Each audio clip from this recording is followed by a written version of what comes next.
Hello, welcome to my California family kitchen. Today I'm doing a tour of my backyard garden.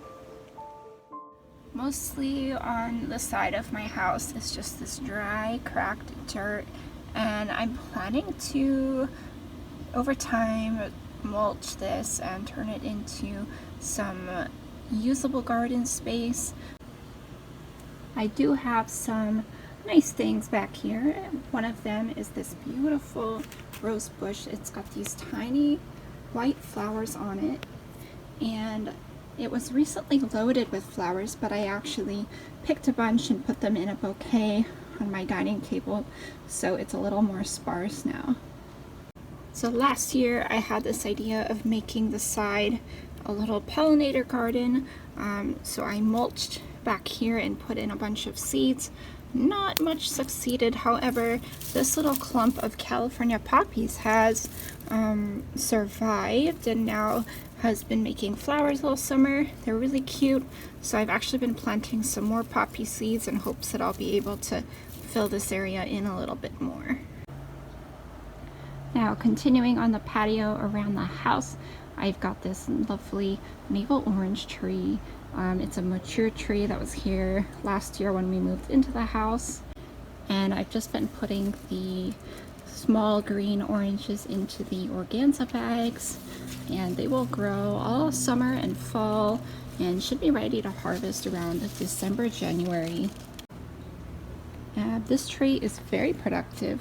We usually have enough oranges to harvest for several months.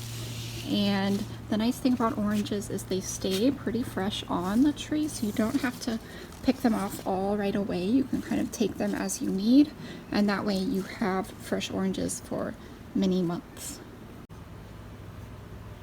Now this is a small pink penstamen plant that I recently picked up on my way in the grocery store. This plant is the variety Cherry Sparks, and they're supposedly pretty good for pollinators. Now this one had a bunch of flowers when I first got it, and now it's kind of on an in-between phase, but it's got lots of buds on it, so hopefully it'll be serving the bees soon. This is a mature Meyer lemon dwarf shrub, and this was here when we moved in. It's a little bit sparse this year as far as fruit, but there's some in the back of the bush, and it's gotten pretty big, so I'll probably have to prune it up pretty soon. And this is a small bird bath that I picked up on Amazon.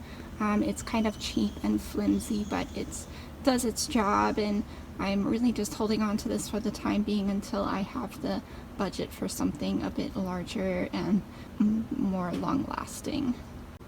And I just keep a little bird feeder here. It's pretty much empty. I need to restock it. It's in a nice position where I can sit on my patio and watch the birds. Now moving on to the containers on my patio, I've got this dwarf Meyer lemon in a pot here, and it's got a few fruit on it. It's about 2 or 3 years old. I bought it actually before we moved here while I still lived in an apartment, so that's why it's been in a container. And I kind of like it on the patio here. It's close to the house, so the squirrels can't get it. I've got some red flowers here. This is another plant that has moved with me from my apartment days. It's been in this same pot, and it just kind of keeps flowering on and on. And usually when I'm out in the garden trying to take pictures or videos, this guy shows up. This is Apache. He's my sweet dog. He's 11 years old, and he loves to hang out in the sun with me.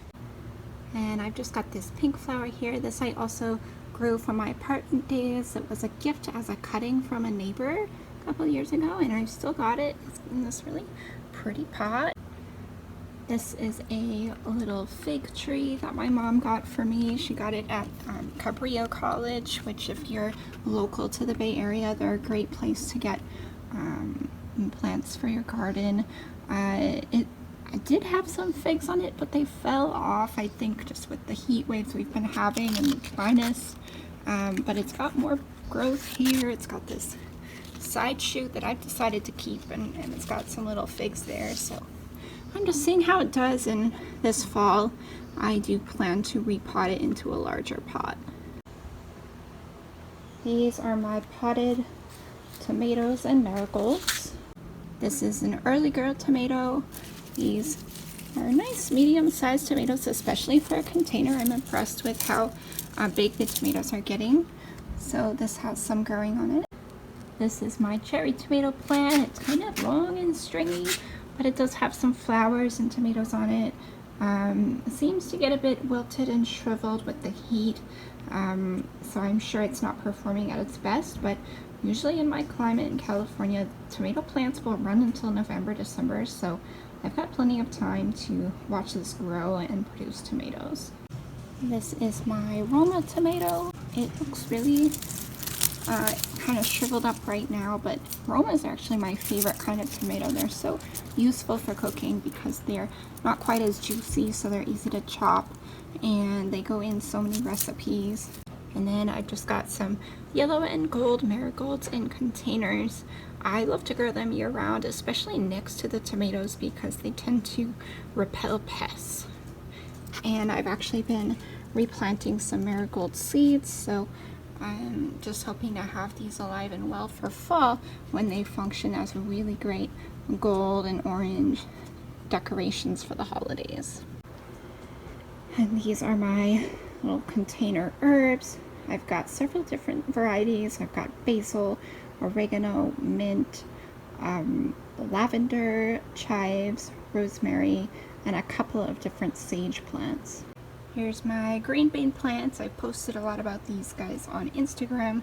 They've been really productive considering that they're in containers.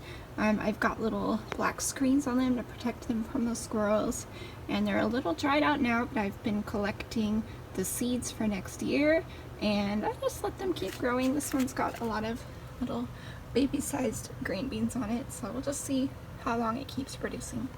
Here's some thyme over here. It's a little dried out, but it's got fresh growth on the back. And this is my serrano chili pepper plant.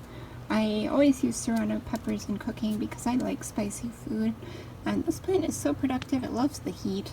And surrounded in chicken wire, I have my strawberry plant. It's been pretty productive this summer for its small size. However, now it's a little dried out and doesn't have much on it. I think the squirrels got to it despite my protections. So I think I'll just keep watering it and might give it a bigger pot this winter. And if you're on my Instagram, you've seen a lot of this guy. This is my peach tree. It's so productive. I've almost picked off all of them. And it seems to be that my secret to success this year has been these organza bags. I've got them bagged up. Anything that's not in an organza bag is long gone. And so all I have left are the ones in the bags. And I just keep picking some every day. I keep them in brown bags in my house. I've been making pies and cakes and just cutting them up and eating them. And this is my poor little yellow squash plant that I got from the grocery store a few months ago. It was on sale and just looking really shriveled up. It's still alive. It's got some new leaves on it, but I haven't seen much growth out of it, but just seeing what it'll do. And this is my old onion bed from the spring and early summer. It's pretty much dried and gone to seed, and I'm planning to pretty soon pull everything out and replace it with crops for the fall. This is my clementine tree.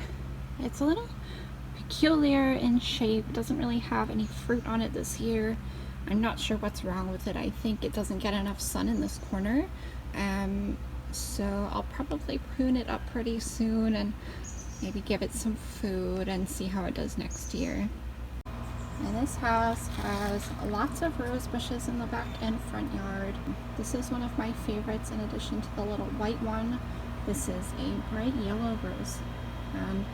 It's usually covered in flowers. It's kind of gone by right now, but it keeps producing as long as I keep deadheading and watering. This is a red rose bush. And hiding down here in the corner under the rose bush is this grapevine.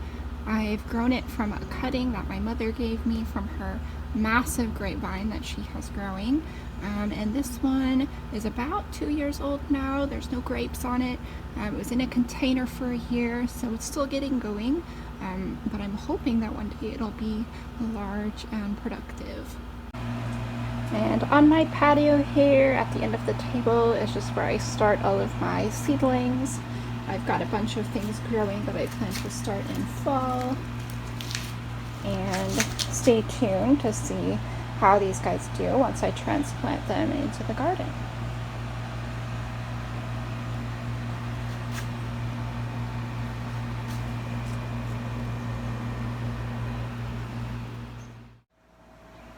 And that's the end of my garden tour for today.